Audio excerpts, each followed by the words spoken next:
Welcome, Chris Edmonds Radio. We are back with Little Dave on this snowy, miserable day in both Utah and Virginia. So it's warm where we are. We aren't going to miss a beat with training, of course. So we're going to find a way to get to the gym because that's one of the things that someone said, "What do you do when all the gyms shut down?" And I'm like, I have three different gyms that I go to that are all 24/7. So their doors never lock. Dude, I got that actually last week. We legitimately had a national service announcement for a snowstorm warning. Okay. Like that's how much it snowed. And I got asked, like, I was at work and I got like four people, like, how are you gonna get to the gym? I'm like, my car. It's not really a question. Like, if I have to stay there the rest of the fucking night, they Right. sell food there. So Yeah. if they're nice enough, they have the ready to go meals. I'll buy some of those and get as close as possible to my plan. And they have water. Yeah, I'll sleep on the movie room at Butler. Right. There's a couch in there. It's fine as long as I can get there. That's the reason I drive a monster truck, right?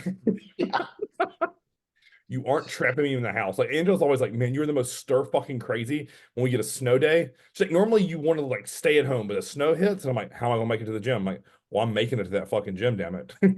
yeah. I don't care if it takes me an hour and a half. Correct. Like there was one time that very rarely did the Golds ever work out close.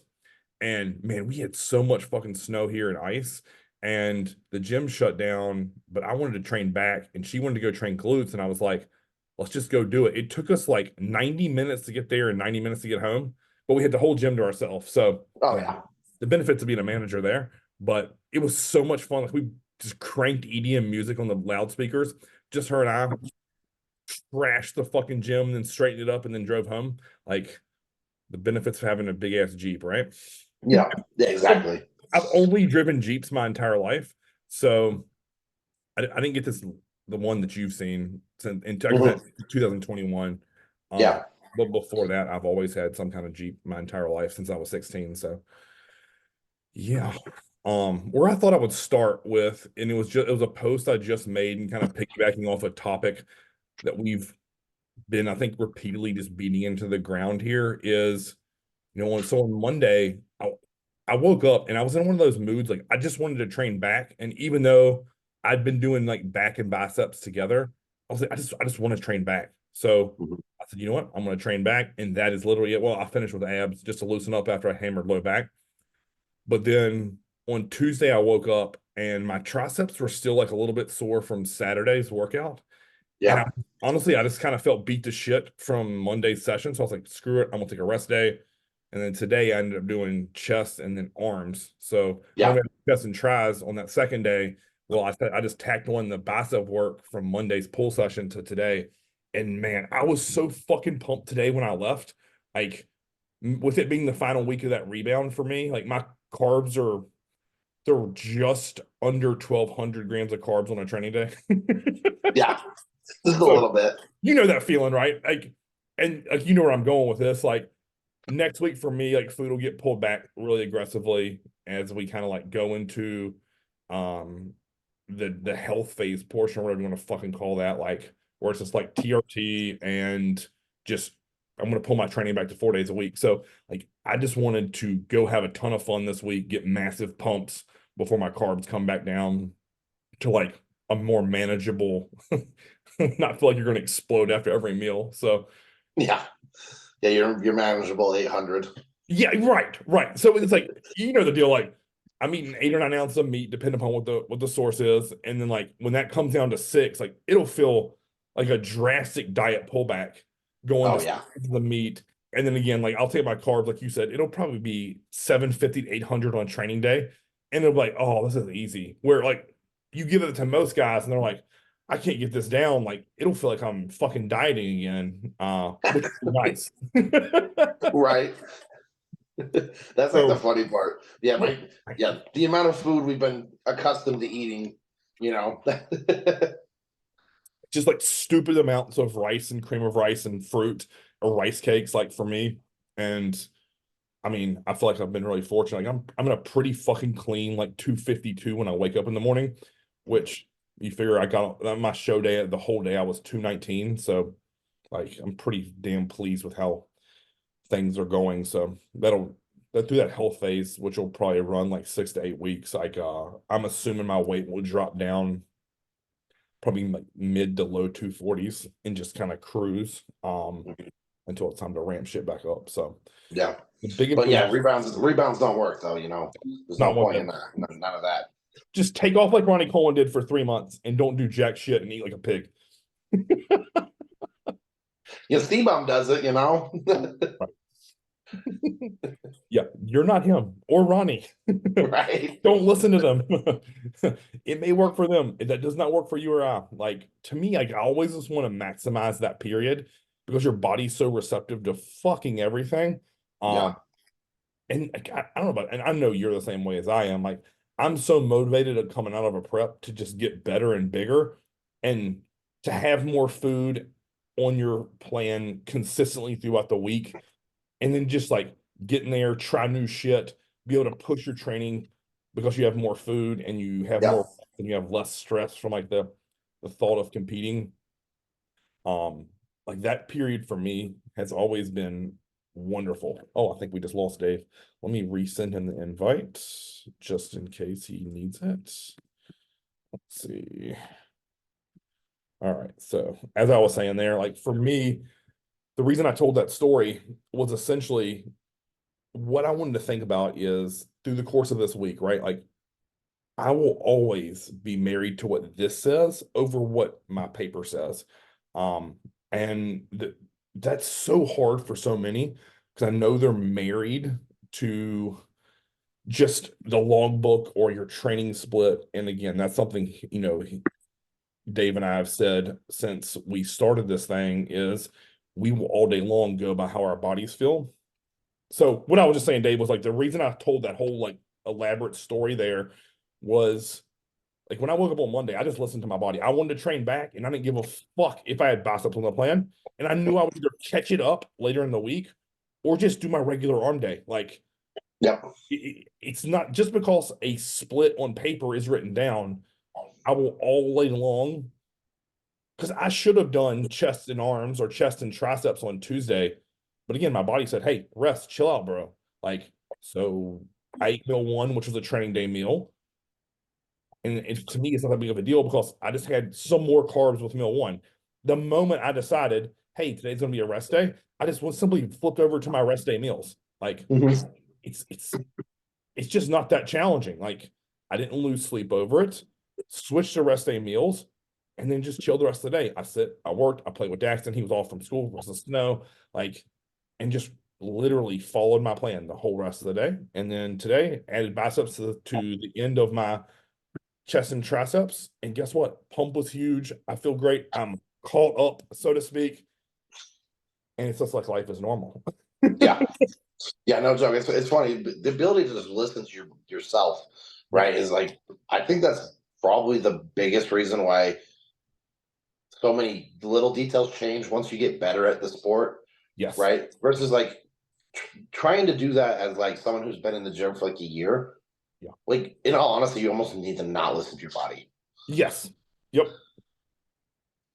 It's almost the opposite, and then you learn that's how that's what you do. Like I know for a fact, me and you know what too much feels like because we've done too much. Correct. Yep. Right. I when I first started training, I trained 15 times a week because I trained 3 times on Sunday. I know that's never going to work for me.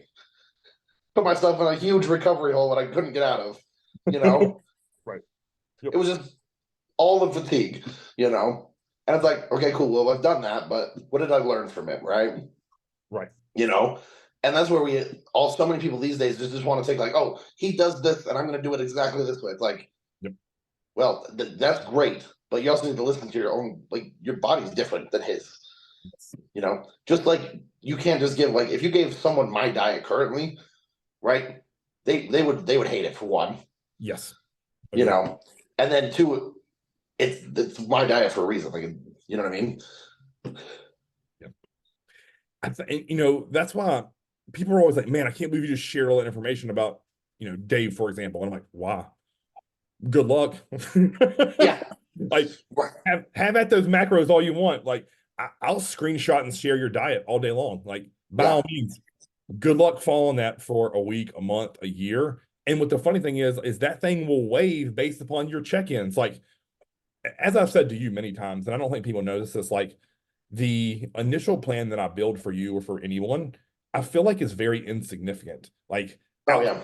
outside of me getting the structure of your day down and building a plan out that makes sense for like your work day, or like when you like to train, for example, or the foods that you find palatable and digesting like well, the initial plan is fucking useless because we're going to find out like, hey, is that the right amount of food? Is it not the right amount of food? Like, where do those sources need to be? Where do I need to tinker around with those macros, like the ratio between like protein, carbs, fats on a training day versus off days? And like where we build that plan out 3 months, 6 months, a year, and all those modifications, like that's where the magic of my job is. And I think so many get caught up on that because they're like, oh man, like I just need him to build me a meal plan and I'll follow it. And like, well, that may work. Like, as I think It's we gonna said, work. It's gonna work until it doesn't. right. I mean, I think you said last time on that podcast, or it was a time before, like we hadn't changed your food for 6 weeks. And then it was time to increase your food. Like, so for those 6 weeks, like you were getting better the whole time. It wasn't until that final portion, I'm like, hey, it's time to take your food north.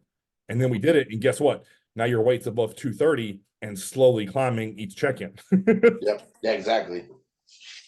So what's I think is really comical, right, is I can give you all the answers, right? Because when I was young, I loved Ronnie Coleman. I tried his split and it beat me into the fucking ground. I love Milos. Those giant sets didn't do jack shit for me outside of get me pumped in the moment and burn a fuckload of calories. Like, I don't know if I ever told you the story. Like, so my buddy and I, one summer, we used to go to Milos's form and he would like print, or I guess in the form he would write what he was doing with like Heat A, Dennis Wolf, Johnny Jackson, right? So we would print that shit and just do it in the gym. Well, I that whole summer we did that, and I'll tell you what, I looked incredible for the pool. I was Yeah. fucking peeled all summer for a non-competing bodybuilder. Like Mhm. I was super lean and I could not eat enough food. Now, he didn't tell us about all the growth and insulin he had the guys doing then. So I just thought if I took my cell tech like a good boy and trained my dick off, like I would get huge. Well, guess what? All I did was get peeled. And I got in really good shape, like training capacity wise, because I mean, I think some of those arm days we were doing like 11 exercises for biceps, 11 exercises for triceps in one rotation. So 22 in a row. And then you would rest for 2 minutes and do that shit like for 10 rounds. Like it was stupid shit. Like I just remember we have a couple guys that tried to join us for leg day once and they couldn't even make through one rotation. And Mhm. we were used to it and conditioned to it at that point. So it was like I remember it making my training capacity incredible, but I didn't gain an ounce, I think, of muscle. It was just Yeah. it did definitely taught me pain tolerance. I can tell you that. Yeah. And work capacity. Yes. Yeah. Oh, I mean, you had to be so on top of your meals outside of the gym and like supplementing. At the time, I was natural, so like, I was pounding what I thought was like glutamine, fucking essentials, because he was big on Mhm. essentials back then. So between every meal, I'd have a scoop of essentials and just trying to take naps whenever I could catch them. Like, and that's I was doing manual labor in the hot sun with my dad during the day. So super smart, right? Right. So, again, it's one of those things where like, you live and you learn. You take pieces out of that, like that we learned from those situations, and then you just apply it to yourself. So Mhm. before we bridge into this next topic, like if we can't force anything down everyone's throat, like what you said was huge, right? The only way you learn where your red line is until you go past it. And you and I have been past it so many times to this point. That's how we have a good feel for like, hey, take a rest day.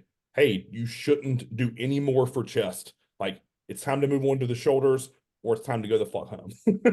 Yeah. But early on, you don't know about your body because you just don't have any experience to draw off of. And until you beat yourself in the fucking ground and you know what that feeling is of I don't know even call it overtraining, but it's like pushing past where we should, then you just rein it back just a little bit. Like one of the times that Chris and I hit legs on the newbie, it was a Sunday afternoon and I was just fucking pissed off. And I looked at him, I'm like, we're gonna get to 100 and see how long we can stay there. And we did way too much to where like I was fried. Well, I had Mhm. edema in my legs for 14 days afterwards. Guess what? That was too much. Just a little bit. To this day, Chaz is like, I've never seen you that angry in a session, and I've never seen like that level of exertion outside of maybe when Dave comes.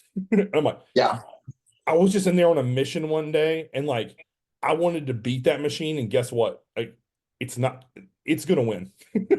yeah. The mouse into the mouse trap. Right. Again, like, and Chris always jokes, he's like, I learned a valuable lesson there too, is he's like, I learned never to let someone do that and like manipulate the situation. And I was like, man, you didn't allow me to do shit. I was fucking screaming at him, turn that fucker up. And like, I was just going.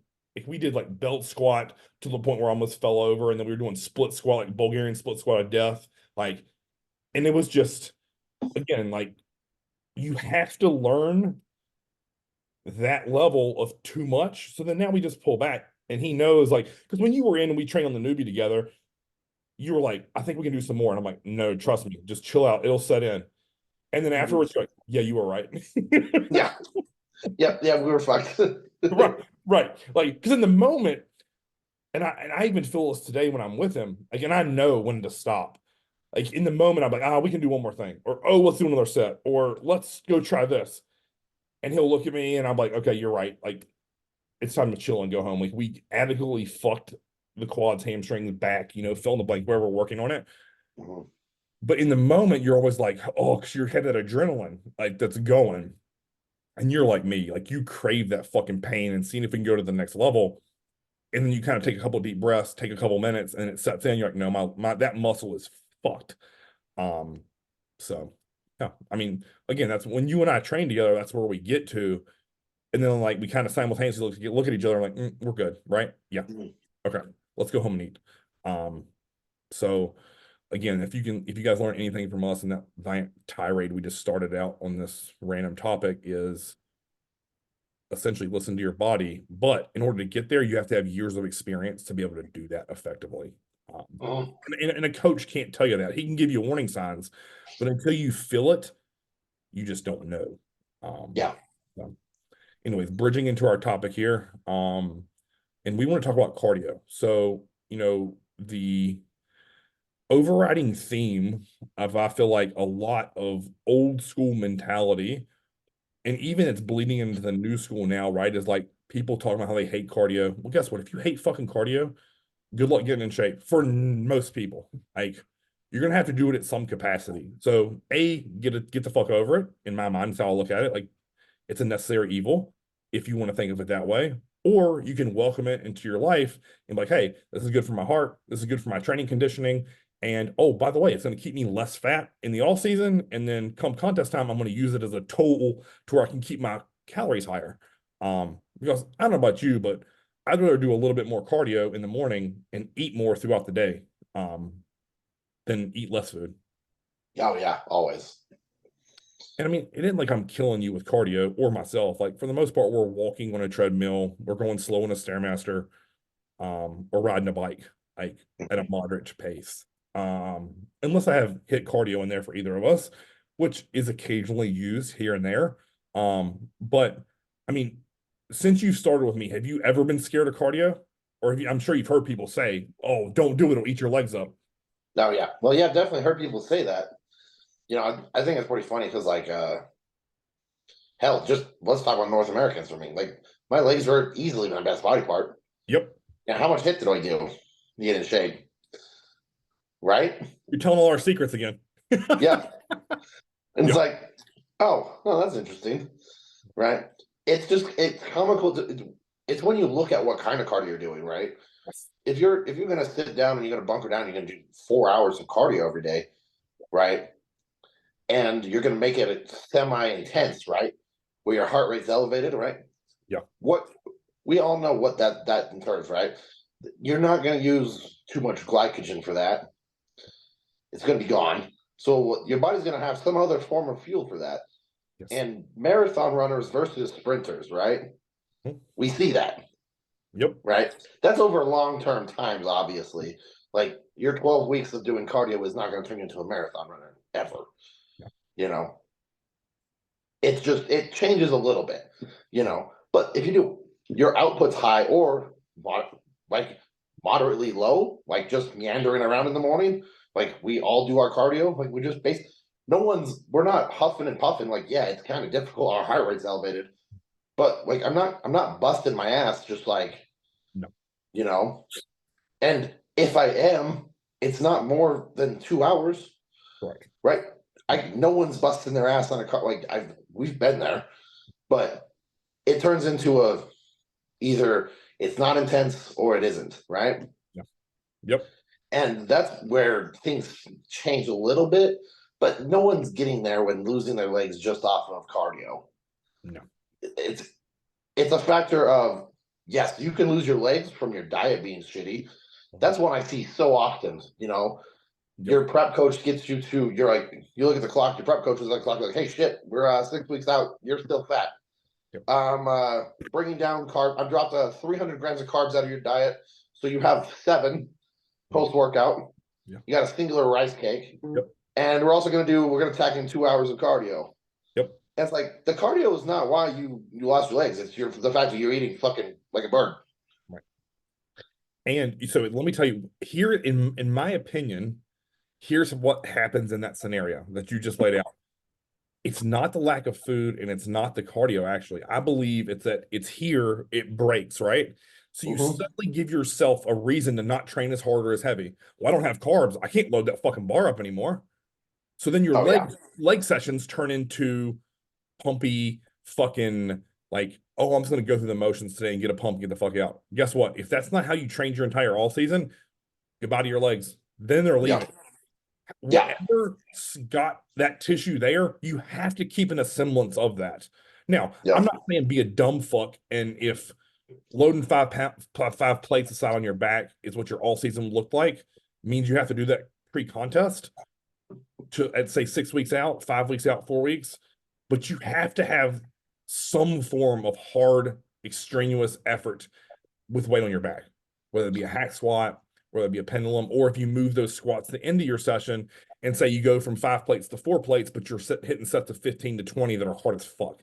Like, to me, that's where people fall into that trap, right? It's like, oh my God, well, I have to do cardio later. I can't crush my legs today. No, fuck off. When I'm training legs, and I'm sure you feel the exact same way, no matter what you have to do the rest of your day, it doesn't matter. That singular minute or of the session or work set is done to the limit with no regard to the rest of your day. Yeah. Yep, that's very true. I can't think of how many times I've done legs in the morning and had to go off to work. Oh, yeah. And I'm legitimately leaning on like a counter. My coworker's like, you okay? And you're like, I will be. Right. Probably, you know, and most people don't go there. And that's like, you're completely right. When, I know for a fact, and people, when it comes to proper planning, right? Their cardio goes up and they're like, oh, I'll just do this post workout. Right. And then they get to the gym late and they're like, oh man, I'm hungry. And then they start looking at the clock. They're like, well, I have an hour of cardio left. So I'm going to skip the last 4 things on my leg day. Yep. It's like, oh, that it was the cardio. Yeah. Yeah, because that's the easy scapegoat, right? Because that's what they don't enjoy. So they're like, that's got to be the reason. So next prep, I'm not doing any fucking cardio, or I'm not doing fill in the blank. I'm not doing the Stairmaster, right? Like, because I'm going to replay that scenario that you just laid out. The gym closes in an hour. I have to do it. I'll say the gym closes in 90 minutes, and I have to do an hour of cardio. All day long, I'm going to finish that leg session. And if that means I have to go outside in the parking lot and walk circles in the parking lot for 60 minutes, I'll fucking do it. I don't care. Like, or I'll find a gym that's 24/7. Luckily for me, I have a bike and a treadmill at home. I'll just come home, eat my post-lift meal, and I don't care if it's fucking midnight. I'm going to walk downstairs, get on that fucking treadmill, and do my 60 minutes before I go to sleep. Or guess what? Push that bitch to tomorrow and do 3 sessions that day. Who cares? Like, I think a lot of it just comes down to simple problem solving and not understanding. Like, to me, there's a hierarchy within a prep, right? Eating my meals has to be number one. 1B is going to be training to maximum effort. Those 2 have to be in place. The cardio I can fit in anywhere in my day. Is it ideal to do it fasted? Probably. But I'm not married to that. And if that's going to infect these 2, I'm literally going to move it to another portion of the day. Yep. I mean, because if these two miss, I'm fucked in my mind. That's how I look at it. I don't know how you look at that, but That's exactly how I look at it. right. I've left, I think it's comical. There's been times when I've trained after meal one in a prep, Mhm. and the first thing that goes in my mind is like, okay, cool, cardio's not happening this morning. Right. Why the fuck would I spend an hour on a treadmill, go eat meal one, and then go train? Correct. All my food just went to recovery from cardio, Exactly. and now my training session is going to suffer from that. So what I'm going to do is I'm going to wake up, maybe get a second extra sleep because I'm not doing cardio in the morning. Yep. Eat meal one, go train my face off. Yep. Either do cardio after that workout, yep. or before I go to bed. Yep.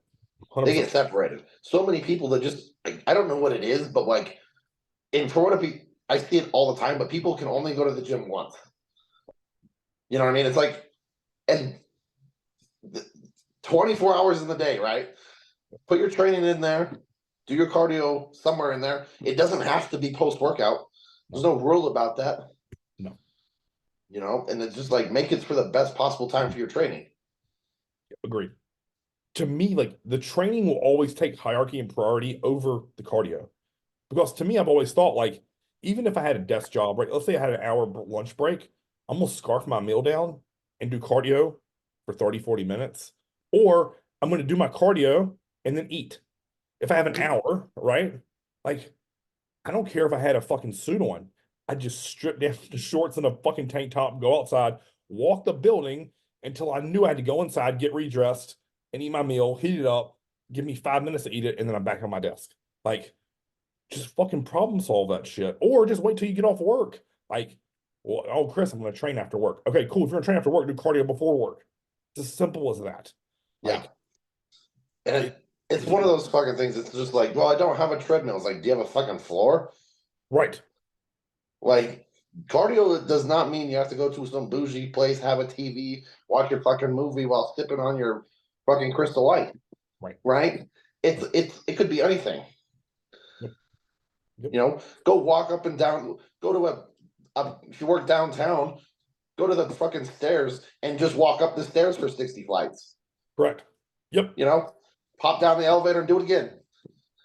$10, that would be probably a better cardio session than you would have found on a Stairmaster. Absolutely right. It's right fucking there. I mean, how many pros that I know that are good that just literally do their cardio by walking their dog or Yeah. get steps in, or it doesn't have, as you said, it can be at a gym in an air conditioned place, or it could be just walk out your fucking front door and go for set your watch or a timer on your phone and just go. If it's 30 minutes, you set it for 15, the timer goes off, you turn around and walk back. Yeah, exactly. It's comically easy. Yeah, like, yes, I mean, again, I know that I'm very spoiled by having a treadmill and a bike at home, but if you want that, guess what? Sell a bunch of shit at your house, work an extra part-time job until you can afford a treadmill. Like, you can get a decent home one for $1,000, right? Dude, I kid you not. When you added in a hit last prep, didn't have a spin bike in my house. You added it. I did one session post workout, like how I would. Yeah. And I walked up to Bronson. I was like, "Do you have any extra spin bikes for sale?" Right. He's like, "Yeah." And I'm like, "How much?" I brought it home that day. Yep. I was like, "Fuck this." Yeah. You know. Yeah. I mean, I remember, and that probably saves. If you think about it, it probably saves me 30 extra trips to a gym. Oh yeah, God, yeah. Yep. And factoring your time, that's your money anyways. Yeah, like that. Right. Oh, it's too expensive. It's like. But as you've always said, like, oh, but you'll walk around in new Jordans and new Gymshark shit, and you'll wear a fucking gold chain that costs a couple G's on your neck, right? Like, yeah. To me, it's like, oh, you put new rims on your car. Okay, that could be in a spin bike, a nice one. Yeah. Oh yeah, damn right. It goes back to like what your priorities and hobbies are, because if you've ever had a cardio at home, you know how much more of a convenience it is just to literally walk down steps, get on it, and then you're literally showering in your own house and eating meal one, and it's like bam, bam, bam. It's so much more convenient. It saves so much time. Yes. Like I legitimately from my house here, there is a gym, which is, if I walked there, it would be an 8-minute walk. Okay. I've done that before. But like it still takes, if I go there, drive, get there, my 30 minutes of cardio or whatever Mhm. ends up taking an hour. Right. No matter what. It just is what it is. Mhm. You know, going there, getting back, doing all whatever, saying hi to one person. Right. It ends up being that much longer versus like what I do now. I legitimately wake up, go downstairs, drink some warm water with glutamine in it, let that sit for 2 seconds, push the button on my Keurig, have it make a cup of coffee, and then I go start my cardio, come back and drink my coffee when I'm done. Yep. 100%. You know, when I was working with Shelby, I would travel with Angel. She'd always do these presentations in Charlotte. The hotel we stayed at was like, it was a 20-minute walk from our hotel to the gym. And I was doing 40 minutes of cardio with him at the time. So instead of doing cardio in the hotel, I would literally just walk to the gym. So 20 minutes there, I'd be warm as fuck because it's hot in the summer. Train, walk back. There's my 40 minutes. Now, was that probably perfect in terms of how he wanted it? No, but it fit my schedule flawlessly. And Yeah. guess what? I just make sure, like, had my book bag on with all my fucking my meals and things in it, and I had like a little weighted carry. And I remember like those first few check-ins I sent when we were doing that every weekend. He was like, "Man, like you're really burning through fucking fat." I'm like, "I'm just walking to the gym," and he's like, Yeah. "All right, cool. Don't change a thing." Like it doesn't always have to be textbook perfect as long as you just put effort in. And specifically about cardio, to me, and this goes back to I think something we've always touched on, is if our mind says, "Hey, that treadmill is holding me back, or it's going to shrink my legs, or it's going to make my progress in the gym worse, or how hard I can train, it's going to diminish that." Your body's going to listen and follow. And I believe that in my heart, as opposed to you get on that treadmill and you're like, man, one step closer to getting stage lean. It's how I've always looked at it. Or in the off season, I look at it as, hey, I'm not going to be a fat fuck. And two, it's going to keep my cardiovascular condition up and protect my heart. So hopefully I live a And little. allow you to train harder. Correct. Yes. Because I'm not getting out of breath. Like the amount of times I see people do sets and where their lungs stop them, like I that doesn't happen to me anymore. No. Um, one, I just think because we do keep cardio in year round, and two, it's like it's a matter of willpower, right? Like my muscle's gonna fail, damn it, like not my lungs. And Yeah. you know, you just flip that switch, and it's like, oh, cool. Well, I did cardio all season, and my legs grew. So why, when I get into a deficit, they're suddenly going to shrink, right? Like Mhm. now, I will say on the flip side, like if you do no cardio all season and you're like, oh, cool, I'm motivated as hell. I'm gonna do jump on the Stairmaster for 60 minutes at level 7 or 8. You may see some diminished leg return initially because you're not accustomed to it. Or if you feed properly, as you said, you might just get a quad pump and they look better. Yeah. Well, the funny thing is too, like when yes, your quads might be a little flat if you're not in a surplus and you do cardio, because like obvious where your body's still pulling that energy from, right? It's not pulling it directly out of your muscles. No. Your muscles are storing carbs and you're just going to replace it later, and they're just going to run flat for whatever. Doesn't mean they're losing muscle. Right. And like you said earlier, like it's basically like exactly what you said. People get in that mindset. They're like, "Oh, I have cardio now," but they put so much emphasis on their cardio where they forget about training. Yeah. Like bodybuilding contests are not cardio contests. Mm-mm. You know, it's like the amount of times I've seen people, they just will like, I'm gonna cut, like they don't even say it, but you see it happening. They're like, oh, I've got cardio. And then they skip half their workout because they Yep. have to do their cardio, Yep. you know? And it's like, you're retarded. Like I would almost rather you skip cardio and do the rest of your workout. Agreed. If I have to choose, the training session is always priority Mm-hmm. because that's what's going to keep my muscle. I think that's what people fail to realize. And that's why I said training and meals are the most essential in a prep or all season because that's what keeps or builds muscle, right? Those two stimulus. The cardio simply keeps your fat in check or pulls it off and keeps your heart healthy. That's how I've always looked at it. Yeah, Because, exactly. Cardio is just to keep you not fat in the off season, yeah, and it's just an extra tool to burn fat in the and if that's your only tool to burn fat in a contest prep, Yep. you suck at bodybuilding. Yes. If that's the only way you know how to do to burn fat is just to add in cardio, it's like cool. You obviously don't know what metabolic work is in the gym. Right. Yeah. Figure that the fuck out. But I can tell you for one thing, if I do a superset in the gym, I'm probably burning more fat than I am in my entire cardio session in the off season. Yep. Yep. You know, novel concept. A perfect example But is anytime you do dumbbell rows in the off season, for fuck's sake, like I'm breathing hard as hell. It's like a hit session. yeah, that's so true. It's just like, I don't know. It's one of those concepts where everybody's like, oh man, cardio is going to make me lose my muscle. But if you tried to explain that to anybody outside of the fitness community, like go call your grandma and tell her you can't do exercise because it's going to make you smaller. Right. She's going to call you a fucking idiot. Your grandma's going to be like, shut the fuck up and hang up on you because or just stare blankly because she doesn't know how to respond. She's going to be, you think exercising is going to make you smaller? Right. Like, what? Yeah. Try explaining that to legitimately anybody. Tell them right now, go find a coworker, someone who doesn't bodybuild. Go ask them if they think exercising is going to make you smaller. Right. And I mean, even if let's say I put you on a spin bike and I beat the piss out of you with HIIT, I would challenge you to pull your shorts up or pants up and look at your quads. I guarantee you, if you do it the way I expect, your quads will be just as pumped as they are on a leg day.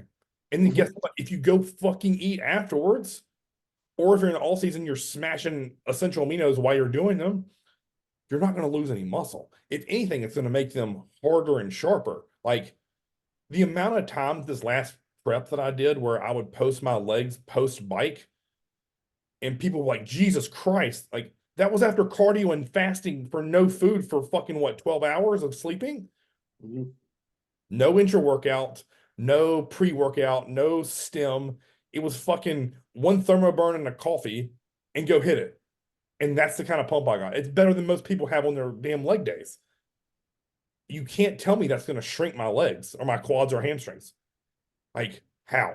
Because all I did was I went right upstairs, I showered, and I'm instantly eating meal one.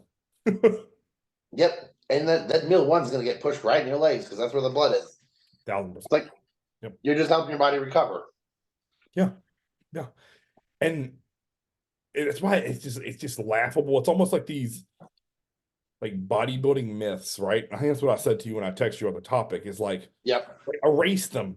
Like this fucking, you need diuretics, erase it. Like, oh, you're going flat, bro. You need a cheat meal. Like, no, you don't. You're fucking fat. You're not flat. It's a big difference. Like, you need to stick to your fucking plan.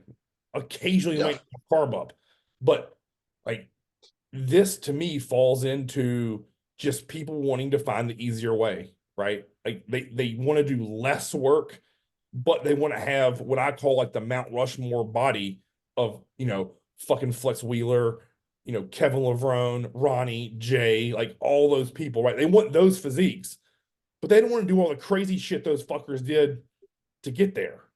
Yeah. They're like, can I just take some DNP, T3, and Clen? Right. And make it equal to the cardio I'm not going to do? Right.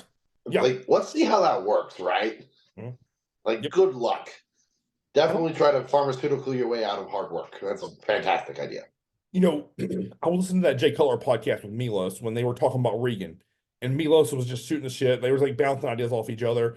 And Jay goes, he can get his ass on the Stairmaster twice a day. He goes, you want to get that fucker in shape, you get him on the stairs twice a day for 45 minutes. And Milos was like, okay, yeah, you're right. He's like, but he's training twice a day. And Jay's like, so was I. It's fasted cardio, meal one, train, two meals, train, nap, cardio, bed. And he's like, you want to get him peeled, that's what you got to do. Ronnie, same shit. Every DVD, that motherfucker is doing 60 minutes on a treadmill in the morning and at night. Yeah. Honestly, my favorite part about this subject, right? If you've seen those videos, yeah, that motherfucker went and squatted 800 pounds. Yep. And then does an hour of cardio Mhm. after doing that. Yep. Yes, he was a freak, but god damn it, like Right. that should just point right there in the subject, like, oh yeah, obviously that didn't burn off his quads. Nope. Like he was peeled Yes. Yes. You cannot argue that. No. and his legs are fucking freaks. Yeah. Easily some of the best legs ever in bodybuilding, right? In terms of like if you factor in glutes, quads, hamstrings, Yep. and that goes back to me with all those guys is, and it's going to sound like a cut down, but it's really not. They were too dumb to know any better, and that worked to their advantage. Like no one was out there talking about fucking overtraining. No one was saying, "Hey, like you should tell Chad to fuck off. Like that's too much cardio." They were always like, "Well, Chad wants to do 60 minutes pre and post or AM and PM." Okay, cool. Yes, coach. I'll do it. Like there was no thought process of, oh, this might burn my legs up, or oh, this might hurt my training. They just followed the orders because that's what they're supposed to do, right? Like, you hear Kevin Levrone talking about the last 6 weeks, he's doing fucking fish and asparagus all 6 meals. You didn't hear him talking about, oh, my pumps aren't good, my training performance sucks. Like that motherfucker's in there behind the neck shoulder pressing 4 plates Mm-hmm. on fucking tilapia and asparagus. If I gave it to most guys now, they'd be in a fucking cry tent in the fetal position telling me that I'm an asshole. Like, he was like, oh, I want to be peeled. I got to beat Ronnie. I got to beat Dorian. Okay, what do we got to do? Suffer. Mm-hmm. Okay, what does suffering mean? It's a small window of time where I do extreme shit to get in shape. Okay, cool. Yes, sir. Like, there was no thought. That's almost what I hate about today's times, right? Is like, you have all these people who are, I'm going to say, really smart, who haven't honestly done this at a high level. And yet they're going to tell the ones who have done it at a high level that they were wrong and they're right. And this is the way to do it. Yeah. And then, of course, like for some reason, these young kids, they latch onto that shit because it's easier and they think it's a faster route. And they're like, okay, all these guys before me who did it for years and decades were wrong. This dude is right because it's the easiest way. And he has all the scientific studies to prove it. I'm going to follow this. Mm-hmm. Like, I've never understood that mindset. I've always looked to the people who've done it before me and be like, huh, okay, what can we learn from him? And what can we learn from him? And what can I learn with my own experience in the gym? And then come up with my own ideas within that and then progress off of it. Like this new road, people want like a roadmap of like, you got to tell me the GPS directions to get to here, like huge and peeled. And I want it to be the fastest fucking route. I don't care about learning anything. And I don't know about you, but I've never been that way. No. Well, it's funny too, because like there's levels to everything. Like you're not going to be able to train in a certain way unless you're using certain weights, Yes. right? Dorian Yates was doing what we call low volume. Look at his fucking weights. Yeah. He did 2 sets on leg press because he had the fucking whole leg press loaded, right? If you have a singular plate on the leg press, Yeah. do you think that has the same amount of fatigue as the whole sled filled up? No. Right? It's like, maybe you should do more volume there and taper, and get better at exercising. And then once you get better at it, you can pull back on volume. And now we have all these dudes who are 130 pounds, they're talking about how volume, they're going to be like, oh, you can't do that much volume, or you don't want to do that much. You're going to cause too much fatigue. It's like, bitch, you're not going to cause fatigue with 225 on the bar. No. You hit that for 3. Your body, you basically hit, okay, cool. That's someone, like, let's see what 405 does to your body. Yep. You want some fatigue, right? Jesus. I've always wanted to do this too, like to just prove a point. And I haven't found the right like subject to do this with.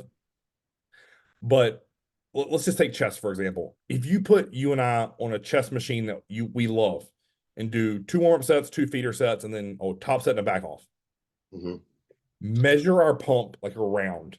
Like, so take a tape measure, literally go nipple to nipple around through our back, measure that percent change, and then have someone a year and under training do the exact same shit with their weight and do the same measurement.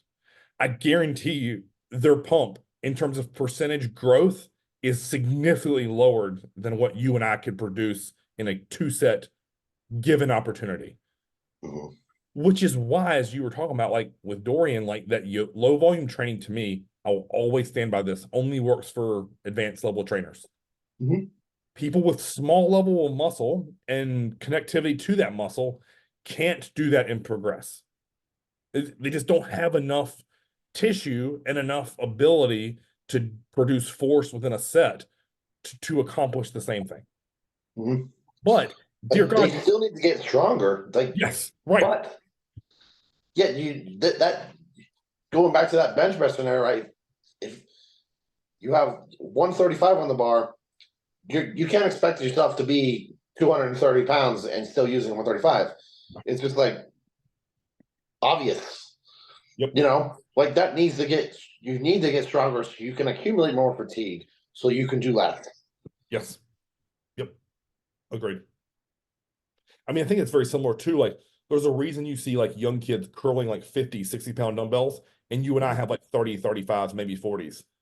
Like it's because we take that weight and it's just the bicep and it's very pinpoint where we're not getting front delt, we're not getting low back, we're not getting glutes and fucking calves.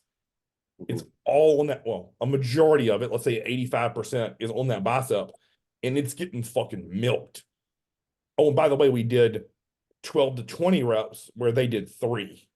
And they're Yeah. wondering why they aren't growing. Well, I have more weight on it than he does. Well, yes, you may have more weight in your hands, but how much did the bicep lift? Percentage wise, we're smoking your ass like with time under tension, with pain tolerance, with contractile muscle force, right? Where they're like, oh, well, I moved more load, so I should grow, right? No, it's so frustrating for me to see this like where the trend where we're trending. No, listen, I know because I've been around this fucking sport long enough. It'll all circle back. Mm-hmm. Suddenly, people are going to get tired of this low volume shit and be like, hey, if we train with volume, we grow and get round, juicy muscle pumps, right? No, I didn't know that. Guess what, motherfuckers? All everyone grew in the 90s. Right? Yeah, no joke. So I guess what's funny is like with talking about all this and cardio and trying to string it all together, right? It's like if you have a plan, just follow it and don't let preconceived notions or your training partner or people in the gym or someone you read on social media dictate your thought process, right? Like cardio will not eat your legs up. Cardio will do nothing but help your performance in the long run if you do it right. And I'll give you a good example. I just got a new client and she came to me. She's like, oh, the last prep I did, I had 3 hours of cardio. My initial thought is you either got too fat in the off season or the prep wasn't long enough or your food wasn't managed properly Mm-hmm. in the contest prep. It's one of those 3 things. I, I've never given someone 3 hours of cardio ever. I hadn't needed to. No. Because at 3 hours a day, like literally who has time to do that and train?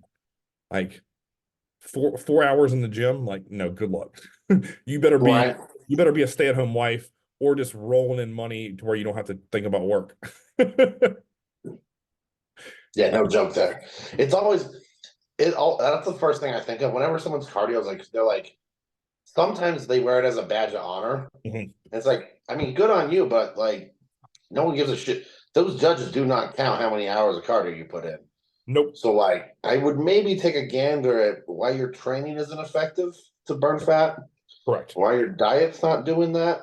Like do you snack on Twizzlers in between sets at the gym? Is this Correct. you know what I mean? Is it just a matter of fact what you don't have control of what you put in your mouth? Right. And that's why you need 3 hours of cardio just to burn off whatever fucking things you snacked on. Yeah. And you're like, oh, this is eye opening. And it's like even like the little things in contest prep where I might be absolutely crazy, but like I'll stop chewing gum just because Oh, I same. know it has calories in it. It has carbs in it. You're damn right. Yeah. And I've seen people eat packs of gums a day, and it's just like that's probably like 40 calories. But that's like for me that's like 5 minutes on the treadmill. I will share some OCD shit with you. So I used to love that watermelon extra sugar-free gum. Mm-hmm. I would chew it. You know, all that shit that gets in your mouth, like how rich the flavor it is. I would take in that flavor, but I'd spit it out like it was chewing tobacco. So I wouldn't swallow it. So I'm like, if I don't swallow that, that's probably at least half of those carbs I just spit out of my mouth. But you still get that flavor in your mouth, right? Is what you're after. Yeah. And then once that initial like flavor burst is gone, I would just start chewing and swallowing naturally. I don't know if I saved myself any calories, but in my mind, I was like, oh, well, at least cut them in half. Right. Just a little bit less. Right, right. Or I'll do stupid shit like if I'm using 2 splitters of my coffee, I'll put it down to 1. Like just little things. Like to me, in my mind, I'm like, oh, well, if I use 20 grams of barbecue sauce, I'm gonna take it down to 15 and just like start inching shit south. Like, Mhm. I don't know if any of that works or unless it's a little bit more fat loss, but in my mind, I'm like, oh, it's definitely working towards leaner. Yeah. Well, I'll use like regular ass ketchup all off season. Okay, right, Like I know it has like 20 calories per serving, but right, I'm not like my eggs are not swimming in ketchup. right. There's maybe a serving and a half. Like I'm not like they're not drowning in it, but I'm just like it's ketchup. Yes, That one I do not care about. Like, but as soon as prep starts, sugar-free ketchup. And that cuts the calories down. Like it goes from like 20 to 5. yes. Oh yeah. And that's You and that's know? because change. Yeah. And at that point, like I know that did something. Yep. Without a And doubt. it's just like, but the thing is, like, I've never been one to like. Some people go batshit crazy. Like their food gets lower, so their sauces do this, Oh, right. Yes. and it's just like, are you retarded? Like you're like you take a half a cup of rice out of your diet, so you add a half a cup worth of calories in by sauce, and it's like, Jesus Christ. Yep. You know, actually, I can rant about those. The G Hughes sauces are awesome, like the ones are, but it's Yep. hilarious. It's like read the back of those motherfuckers just because it says sugar free. They have a whole line of sugar free ones that have more fat than regular fucking sauces in it. Yes. Agreed. Yep. Like I had one client who I called out on it. I was like, "What are you putting on your food?" And he's like, "Oh, I'm just putting this chicken sauce on from G Hughes." It's like read the back of that. Each serving has 15 grams of fat. Yep. The serving size is like 20 grams. Yep. Right? He's putting like probably 30 grams on his food. Yes. That's like 200 calories Yep. every fucking meal. It's like, Jesus fuck. No wonder it tastes good, right?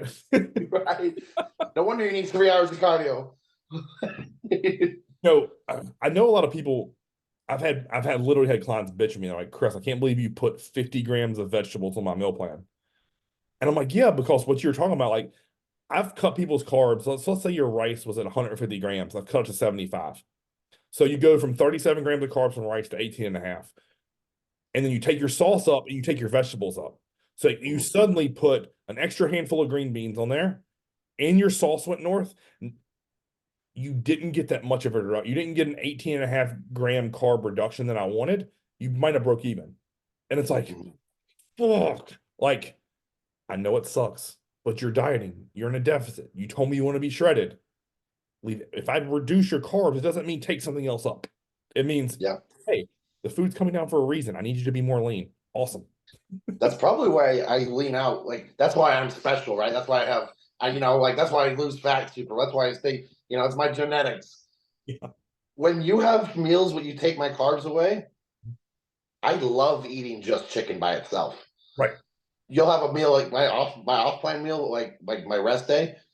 Usually those are the days we'll go low carb first. Yes. And like no joke, I have zero problem eating 10 ounces of chicken by itself. Yeah. I will add nothing to it in a pre-contest.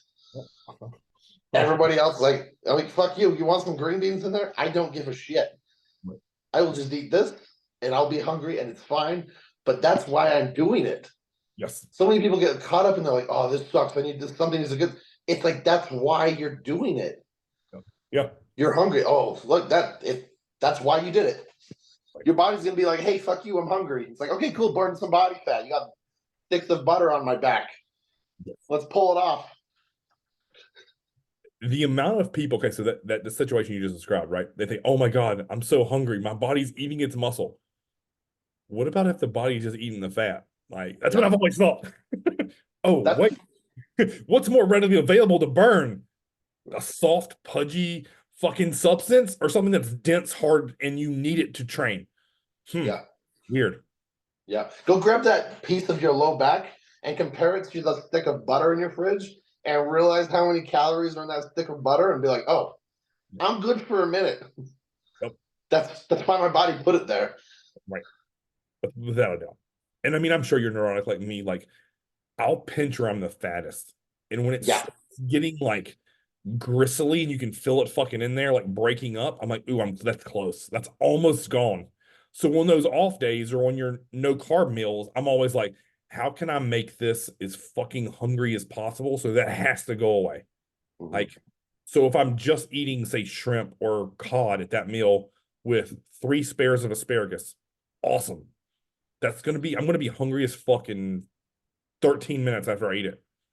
Good. Enjoy it. Because that you just talked about, that fat on my back, on my glutes, on my hamstrings, that's gonna disappear. It's gotta come from somewhere. And it's only coming through being hungry, in my mind. Hunger doesn't mean muscle burn. To me, hungry means, oh, we're burning up excess tissue. What's the most readily available? Fat. Easy. Yeah. Well, it's that point. It's like if you're comfortable, you're probably not changing. Right? Yep. If you're off season and you're always fucking starving, it's like that's a good sign for a little bit. Yes. Rebound, that hunger being there is a great sign. Mhm. But not being full ever is a sign that you also may be able to add food. Yes. Right? And then dieting wise, like when you remove food and you're like, wow, I'm more hungry than usual. That's exactly what you wanted. Right. That's Yes. why that's why you had the increase of cardio. That's why you had the decrease of food. Right? It's not rocket science. And it's just like the ability to feel that like that uncomfortableness is what makes people good bodybuilders. Yes. Right? Like I don't care if you want like if you need to be, pampered in your whatever day-to-day life, but if you need someone to hold your hand while that's that slight inconvenience, like you're gonna suck, Yes. right? It wasn't your coach couldn't get you in shape. It's just you couldn't mentally take it. That's the name of the game of bodybuilding. Like the dieting part is honestly like it's so simple, but it's mentally taxing. Yes. The whole time your body's screaming at you, being like, hey, we're hungry. And you're just like, cool. Good. Yes, we are, you know, and that's where people go crazy because they give themselves anxiety over it. They're like, oh, I'm starving. What restaurant can I go to? Yep. Oh, look at all these fucking donuts. Like, all right, cool. Like, what would be really nice? 40 grams of oatmeal mate after the show. That increase is going to be amazing. Yeah. Oh yeah. Yep. It's the ability to endure, right? And welcome Yeah. and endure and welcome. And I realize like that is an evolution process that you and I are at. But some of you guys may not be out there right now. It's like, man, I can't make it through a prep without fantasizing and being food focused. Listen, I get it. I used to be that way. But then you start realizing like, hey, food will always be there. In the off season, I'll have a free meal. Post show, I'll have a meal or two with my family. Awesome. I'll get through every craving I had there. Suddenly, things like you just described of more oats, more rice, more berries, more pineapple, more cream of rice suddenly start to sound more appealing to you. You're like, oh, I can actually benefit from those foods as opposed to just fleeting in my mouth, out my ass, terrible heartburn, can't sleep, fucking sweating like a fat kid. Like, as cool as that may sound, it's awful. Oh, 100%. Like, I've been in spots, I'm sure, as you have, like you've had a giant free meal and you're like, man, I just want my diet food. Like, my stomach fucking hurts. Like, and I know it takes time and evolution of your mind and as a competitor, but what I think most will find if they stick around and do this shit long enough is like food becomes irrelevant. Yeah. You actually get more sick of food, meaning like, oh my God, in the all season, like I can't wait to diet so my calories can come down and I'm not chronically stuffed. Mm-hmm. Or you look forward to that post show rebound. You're like, man, like once my food gets up, I cannot wait to get those pumps from all that fucking clean food that I'm about to eat. Mm-hmm. Dude, that's like my favorite part about the rebound is like I end up getting like 7 pumps a day. Yes. Actually, maybe 8 if we count Yep. our intro workout. But I kid you not, like wake up, eat breakfast, the extra carbs, whatever you gave me, just having carbs or whatever in there. I feel that like I eat the carbs and it's like instantly into a body part. Like Yes. you feel it happening because you're so sensitive to all the food. and Yep. then 3 hours later you eat another meal, and you eat the meal, and then it's like into whatever body part.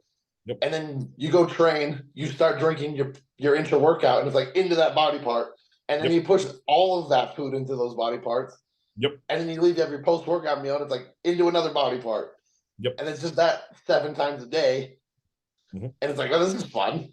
Yep. Versus like off season, you're just like you eat, and you're like, all right, cool. You're just full all the time. You don't know what flat means. Like, And I'm sure you've experienced this too. Like you'll eat a meal and like you'll text on your phone and your hands will get pumped. Or you'll type yeah, on your computer and you're like, oh my God, my hands are like this. yeah, I know people are saying like, oh, you're just running too much fucking GH, you fucking meathead. Like, no. It's the damn carbs getting that muscle in your hand. yeah, yeah, exactly. Or you're doing something stupid, like you're taking a phone call, and you're just like the bicep pump you have. You're like, this is fucking stupid. Like, Yeah. Yeah. I mean, after today's session of getting my headphones off my head, like it literally hurt because my arms were so full of blood. And I kid you not, I've had rebound pumps where I've had AirPods in, where I'm well, just you like, can take fuck it it. I'm wearing these the entire way home because I'm like, whatever. Like, this isn't worth my time anymore. They're gonna be in there for a minute. You like go to the front desk, like, hey, can you flick these out of my ears? Like, what is this weirdo doing? I Right. can't reach him. I'm sorry, it fucking hurts. But again, like you have to, the sad thing is so many people don't get to experience that because they've never done a good rebound. They don't Oh know yeah. what that means. They ruined that in 1 week or 3 days. Right. And they go from like peeled to fucking water buffalo to fat. And then they're like, now they look small. And it's like this whole like wave of emotion of like, man, I looked incredible to it's all gone. And that sucks. Like it's just hard. Listen, I've seen countless clients in person and on the internet or like online do that. And they're like, what do I do? And I'm like, we either got to get fucking fat off or we got to start your food low and build it back up. Like, and that sucks. Maybe that's what we talk about next time. Like, Oh, dude, we definitely should talk about rebounding next time because, like, it's hilarious how off so many people get because they'll rebound good for like a week, and then they're like, "Oh man, I'm good," and that's like they're all like, "Off season starts right now." And it's like now your meals 2, 3, and 4 are all just like McDonald's, Five Guys, and Burger King. And it's like, dude, no wonder you don't fucking progress in the off seasons because you stop giving a shit about the thing that matters probably more than anything. yeah. Oh, yeah. You know, like that training and diet are on the same fucking level. Agreed. I don't think as many people realize that. Like, you can't eat without the training, but you can't train without the food. Yeah. And so many people want to be like, oh, I'm going to throw cookies in here. It's like, your digestion is going to give you a middle finger so fucking fast, Yeah. and you're not going to be able to train hard, and you're not going to recover because you're inflamed as fuck Yep. from all the processed shit you put in your body. Yep. And now your body only cares about trying to fix your chronic diarrhea. Yep. Do you think it's gonna care about building muscle if you're shitting blood? Right. Like, your body won't give a rat's ass. It's gonna be like, this is a huge problem. Right. And then I think what people don't consider too is like that sugar is addicting. It's like a cigarette. Yeah. You have a little bit and it wants more and it wants some more. It wants some today and it wants some tomorrow and it wants some the day after. Like, which is why, like, to me, like contest prep cheat meals are tricky. Because if you're having an addicting personality or you have a mild food addiction, why even stroke that trigger? Like, just leave it cut off. But I think that's a whole nother cheat meal topic. But Oh yeah, that might piss some people off. shocker, right? Some people, I swear to God, they get in preps just to have cheat meals. Yeah, no shit. But Yeah. All right, man. Cardio, do it year round, and it won't ever be an issue. That's the advice. Really. I think that's just right. Well, what do we know? We got skinny legs, and we do cardio, you know. maybe if we could do cardio, that'd be the size of Ramy, right? Right. Look, the female wellness competitors do shitloads of cardio, and they train their legs 3 or 4 times a week. Like, look to that division and learn. Those women just don't have great genetics for good legs and ass. I just don't believe it. Like they're literally onto something, and it's hard training, eating their meals, and doing their cardio. Shocker. Weird. Have we not been saying that since day one? Yeah. Surprise. Right. Another great episode. All right, guys. Until next time. See ya.